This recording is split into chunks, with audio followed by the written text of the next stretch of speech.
पढ़ाई क्या हो रही है, कैसी चल रही है? पढ़ाई तो ख़त्म ही हो गई है। खत्म हो गई। जैसे कि 10th पास करके मेरे घर से मतलब कॉलेज बहुत दूर है। अच्छा। मतलब वहाँ तक मैं जा नहीं पाती हूँ और मम्मी पापा भी घर से अलाउड नहीं करते इस वजह से कि हमारे यहाँ मर्डर बहुत ज़्यादा होता है, दिन दहाड़े मार देते हैं। लड़का जब सेफ नहीं है तो हम लोग कैसे सेफ रहेंगे? इस वजह से मेरी मम्मी पापा मतलब बट आप जाना चाहती थी यूनिवर्सिटी या नहीं? जाना चाहती थी लेकिन इस डर के वजह से नहीं जाती थी। तो आपको डर लगता है बाहर जाने से? बहुत डर लगता है। आप सबको लगता है डर बाहर जाने से? डर तो सबको लगता है ना। बसेस में, ट्रेन्स में, एवरीवेयर लोग तंग करते हैं आपको? कॉलेजेस बहुत सारे लोग तंग करते हैं। कैसे क्या बॉयज करते आर हैं? पासिंग बाय आवर साइड और वो टच कर देते हैं, कमेंट कर देते हैं और मतलब वो कुछ घूरते हैं, कुछ खराब एक्शंस कर देते हैं, कुछ कमेंट पास कर देते हैं। तो सबके साथ होता है? बहुत अनसेफ। जैसे कि तो आप बाहर जाती हैं तो आप अनकंफर्टेबल रहती हैं? हाँ, मतलब कंफर्टेबली आप कहीं नहीं जा सकते? नहीं जा सकते। आप बिहार के बाहर गई हैं?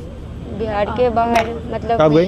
कहाँ गई आप? मैं बनारस BHU में पढ़ाई कर रही हूँ। अच्छा अच्छा, ठीक है। एक बार मैं पंजाब गई थी, वहाँ पे मतलब मुझे मतलब भाई के साथ जाना पड़ा तो मैं गई थी। तो वहाँ पे क्या भाई वहाँ काम करता है? हाँ भाई वहाँ काम करता है। मेरे हस्बैंड भी मैरिज हूँ। हाँ। तो मेरे हस्बैंड भी वहाँ पे काम क्या करते हैं? और राइस मिल के सुपरवाइजर है। अच्छा, हस्बैंड और भाई दोनों? हाँ भाई दोनों राइस मिल में काम करते हैं? हाँ, क्योंकि मतलब बिहार में बेरोजगार होने की वजह से मतलब बाहर जाना पड़ा उनको। मतलब पंजाब में बहुत सारी कंपनीज है और बिहार में तो कुछ नहीं है। यहाँ पे नहीं है। यहाँ पे कंपनीज क्यों नहीं आती? क्या लगता है आपको, कारण क्या है इसका? कारण क्या कि सरकार नहीं देती है ना। राहुल, हमारे लिए एक बहुत बड़ी इशू हेल्थ के सेक्टर में भी है लड़कियों के लिए, जो कि इस काफी इलेक्शन अच्छा लग रहा है, तुम मुझे राहुल कहला रही हो। थैंक अच्छा यू। लग रहा है। तो हमारे लिए सबसे बड़ा एक मेजर इशू है जो हम गवर्नमेंट से एक्सपेक्ट करेंगे, जो गवर्नमेंट आए कि हम हमारे हेल्थ सेक्टर में काम हो। काफ़ी चीज़ें हैं जो एज अ विमेन हम फेस करते हैं, जिसकी वजह से हमारे स्कूल कॉलेजेस भी छूट जाते हैं। पब्लिक वॉशरूम्स या वॉशरूम जो स्कूल कॉलेजेस में हैं वो साफ़ नहीं होते, वहाँ अवेलेबल नहीं होते हैं। बाहर निकलते हैं तो पब्लिक वॉशरूम नहीं होते हैं। जैसे हमारी वो साथी हैं, वो पैदल जाती हैं कॉलेज और उनको फैसिलिटीज़ नहीं है उनके पास। बताइए। शर्माना नहीं है।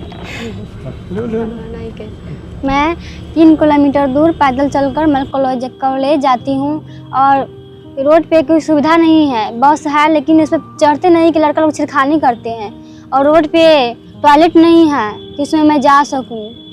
ये रोड पे लाइट नहीं है, अंधेरे है और पुलिस की गाड़ी उड़ी नहीं मैं देखती हूँ कि उसको मैं अपना दुख जो बता सकूँ कि ऐसे हो रहा है। मैं इसीलिए चाहती हूँ कि ये सारी हमको रोड पे बॉल चाहिए, लड़की लोग के लिए गाड़ी फ्री बस चाहिए कि लड़की लोग जा सके, आ सके, पढ़ सके। और टॉयलेट चाहिए हमको रोड साइड में कि कोई भी लड़की आए तो दिक्कत उसको नहीं हो जा सके।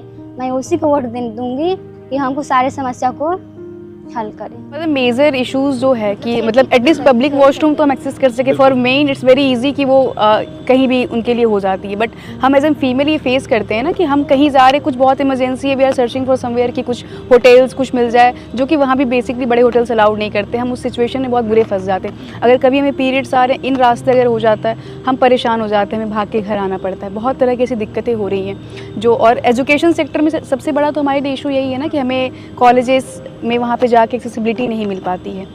हेल्थ इश्यूज़ हैं, सैनिटरी पैड से रिलेटेड इश्यूज़ हैं जो बिहार गवर्नमेंट ये कहती है कि हम फ्री में दे रहे हैं, या फिर कुछ चार्ज बहुत मिनिमम प्राइस में, वो अवेलेबल नहीं है हमारे लिए। वो बस कहने तक की स्कीम में वो बात रह गई है।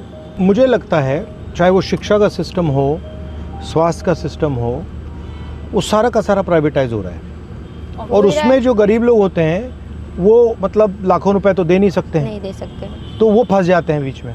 तो मुझे लगता है कि जो हाई क्वालिटी सरकारी एजुकेशन है, हाई क्वालिटी सरकारी अस्पतालें हैं, उन पे भी फोकस होना चाहिए। कोई बीमार हो जाता है, खेती करता है, वो 4, 5, 7, 10 लाख रुपए कहाँ से लाएगा? हार्ट का ऑपरेशन करवाना हो, कैंसर हो जाए, कैसे लाएगा? वो ला ही नहीं सकता। तो उसके लिए तो आंसर सरकारी अस्पताल है और कोई आंसर ही नहीं है। तो सरकारी अस्पताल में भी जाते हैं तो वहाँ पे भी जाते हैं तो ऐसे बहुत बेकार क्वालिटी है। ऐसा बोलते हैं कि जांच तो कर देते हैं लेकिन फिर भी बोलते हैं कि जाओ प्राइवेट से दवा लेकर आ रहा हो। इस सरकारी हॉस्पिटल का किस काम का है? जो मतलब मुझे दवा भी प्राइवेट से खरीद के लेना पड़ता है, सिर्फ वो देख रहा है मुझे वही है, और उसके बाद दवा या जांच हो, जैसे कि खून जांच हो, एक्सरे हो, ऐसे ही मतलब ये सब प्राइवेट से करवाना पड़ता है। तो क्या करोगी बाद में, क्या करोगी एक बार आपका पूरा एजुकेशन खत्म हो गया? मैं डॉक्टर बनना चाहती हूँ। अभी मैंने 12th पास आउट किया है और नीट की प्रिपरेशन कर रही हूँ और आगे मेरा ड्रीम है MBBS। और MBBS का ऐसा है कि MBBS के लिए सीट नहीं है, गवर्नमेंट सीट बहुत कम है। लगभग हर साल 25 लाख प्लस बच्चे एग्ज़ाम में के लिए एलिजिबल होते हैं, बट सीट गवर्नमेंट सीट 55,000 सी हैं। तो मैं ये चाहूँगी कि हमारे जो भी गवर्नमेंट हो नेक्स्ट हो, वो हमें सीट्स ज़्यादा कम से कम प्रोवाइड करें, क्योंकि बहुत सारे बच्चे ऐसे होते हैं वो डिज़र्व करते हैं बट उन्हें सीट नहीं मिल पाता। और कभी कभी ऐसा हो जाता है जैसा कि पिछली बार हुआ, NTA ने क्या किया था, तो इस वजह से जिस बच्चे को मतलब जो बच्चा डिज़र्व करता था वो भी नहीं कर और पाया। ये यहाँ पे बिहार में काफ़ी पेपर लीक हो और- जाता है, कैंसिल हो जाता है, कभी जी। पेपर कैंसिल हो रहा है, कभी और जैसा कि भैया मतलब ये तो चलता जाता है, ड्रामा चलता और रहता जैसा है। कि भैया आप जानते हैं कि बिहार एजुकेशन के मामले में अब भी बहुत पीछे है, खास करके बिहार की लड़कियां बहुत पीछे हैं। और कहीं ना कहीं इशू ये है कि हमारे गांव में स्कूल नहीं है, कॉलेज नहीं है, जिसके कारण हम अपनी एजुकेशन इनकम्प्लीट कर पाते हैं, नहीं कर पाते। और कहीं बाहर जाके करना हो तो फैमिली अलाउ नहीं करते हैं। अगर वो चीज़, वो सुविधा अगर हमारे गांव में हो, हमारे गांव में अगर स्कूल हो, कॉलेज हो, तो हम कर पाएंगे, हम अपनी एजुकेशन कंप्लीट कर पाएंगे। कहीं ना कहीं हमें वो उम्मीद होती है, चाहत होती है कि हम कुछ करें, पर वो फैसिलिटीज़ नहीं मिल पाती है जो कि गवर्नमेंट को प्रोवाइड करनी चाहिए थी, जिस वजह से हम अपनी एजुकेशन इनकम्प्लीट करके छोड़ देते हैं। जो मतलब थोड़ा अमीर है वो तो अपने बच्चे को प्राइवेट में भेजते हैं। सरकारी बनी किस लिए, मतलब उसमें तो हम सब लोग जाते पढ़ने ना, तो अमीर लोग प्राइवेट स्कूल में पढ़ाते हैं अपने बच्चे को, और जो गरीब लोग हैं वो जाते हैं सरकारी में। कैसे पास होगा? कर आप पाएंगे? देखते हो कि भाई ये अमीर लोग हैं, इनको सब कुछ मिल रहा है, हाँ, सब कुछ मिल और रहा है। आपको अपॉर्चुनिटीज नहीं मिल रही हैं, तो आपको क्या लगता है, मतलब आपको खराब लगता है या आप इसको एक्सेप्ट कर लेती हैं, क्या है? बहुत खराब लगता है, मतलब बट आप एक्सेप्ट कर लेती हैं, मान लेती हैं इस बात को, एक्सेप्ट कर लेती हैं, मानना हाँ ही ठीक पड़ता है, है। क्योंकि मतलब कोई सुनने ही नहीं आता है। जैसे कि आप, मतलब मुझे तो ऐसा लग रहा है कि मतलब आप इतने बड़ा होकर मुझसे मिलने आए, और मैं भी आपसे मिलने आई। मेरे गांव का मुखिया जो है वो तो मेरी बात सुनते ही नहीं है। वो बोलते हैं, क्या है, जाओ यहाँ से, क्या करने आई हो, तुम घर में रहो। घर में रहो, यही बोलती है।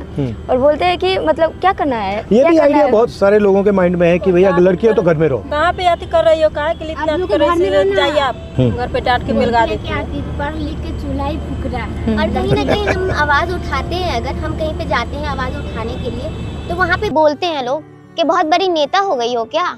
यही बोला जाता है। तुमसे बोला हाँ, तो तुमने बोलते क्या हैं। बोला, जवाब क्या दिया? हाँ हमने हो ये- गई हूँ। हाँ बिल्कुल, क्योंकि जो हमारा अधिकार है वो तो हमें चाहिए। सरकार बोलती है कि आधी आबादी, लड़कियां आधी आबादी है, तो फिर आधी आबादी को वो क्यों नहीं मिलता? जो भी है उसमें भी पैसा ले रहे हैं। मतलब हम लोग वोट किस लिए देते हैं कि हमें फ्री में नौकरी मिले। वहाँ पे भी अगर हम छोटा सा भी छोटा नौकरी, जैसे कि आंगनबाड़ी का भी नौकरी लेने जाते हैं, तो वहाँ पे 2 लाख, 2.5 लाख, 5-5 लाख तक मुझे मतलब पैसा देने के लिए बोलते हैं, फिर नौकरी लो।